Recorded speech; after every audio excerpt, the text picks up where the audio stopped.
Empresário, hoje eu quero falar de um assunto que é muito mais comum do que você imagina. Na semana passada, o empresário me procurou dizendo que recebeu uma notificação judicial e que naquele momento ele entendeu o que, que era uma execução do banco, né? Mas pensou que, olha, eu devo e não tenho muito o que fazer. É, mas isso é um erro. Por quê? Agora, na segunda-feira, ele tentou pagar algumas contas da empresa e ele viu que as suas contas correntes foram bloqueadas.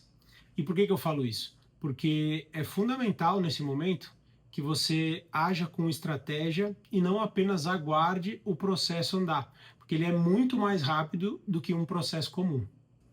Quando o banco entra com uma execução judicial, ele não está fazendo apenas uma simples cobrança. A execução judicial é para forçar o pagamento da dívida. E normalmente ela acontece com cédulas de créditos bancários e confissão de dívida.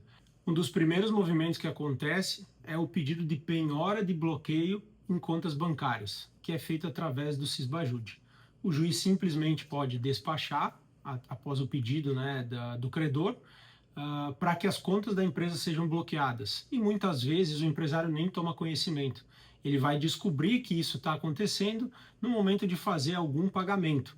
Então, imagine você descobrir, né, numa manhã qualquer, que a conta da empresa foi bloqueada.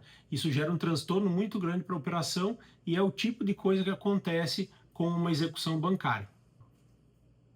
Mas o bloqueio de contas não é o único risco.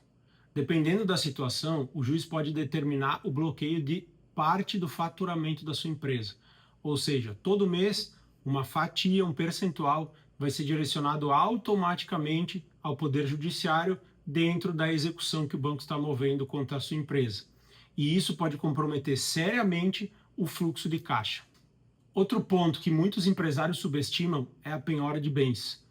Imóveis, veículos, máquinas da empresa e até mesmo dos sócios, se assinaram como avalista, como é algo muito comum, podem ser penhorados e futuramente levados a leilão. Ou seja, um patrimônio que você demorou anos para construir pode ser desperdiçado em poucos meses. O processo pode gerar averbações e restrições nos bens, tanto da empresa como dos sócios. Isso dificulta novos financiamentos, venda ou até mesmo transferência desses bens, a fim de evitar que o banco consiga de fato levar eles a leilão.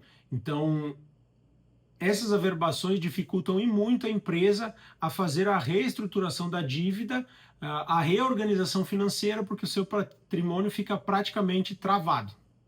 E existe um detalhe que muitos empresários acabam não percebendo, que é o valor da dívida ao longo da execução. Ele continua crescendo com juros de mora, de inadimplência e até mesmo com honorários advocatícios. E esse valor ele pode se tornar muito maior. Ou seja, a dívida, o problema financeiro, ele não fica parado. Ele continua crescendo com o tempo. Quando você junta todos esses fatores, bloqueio de contas, pedido de penhora de faturamento, bloqueio de bens ou bens levados a leilão, a gente tem um impacto que não é mais apenas jurídico ou financeiro, mas operacional, porque você passa a ter dificuldade de pagar a sua folha, os seus fornecedores e, por consequência, de manter a empresa de pé. E o empresário, nesse momento, vive sob pressão psicológica constante, e isso acaba prejudicando também o andamento do negócio. O ponto central aqui não é apenas a existência da dívida, mas a forma como ela é tratada. Quando o empresário ignora uma execução ou simplesmente espera para ver o que acontece, os problemas podem ser muito grandes. Agora, existem instrumentos jurídicos e estratégicos para que você consiga passar por esse momento de uma forma que a empresa continue a operar com redução significativa dos riscos. E uma coisa é certa, o empresário que decide enfrentar o problema de frente, ele retoma o controle financeiro da sua empresa muito antes. Se você é empresário e está passando por uma situação parecida, entender como funciona a execução bancária é o primeiro passo para tomar uma decisão mais segura.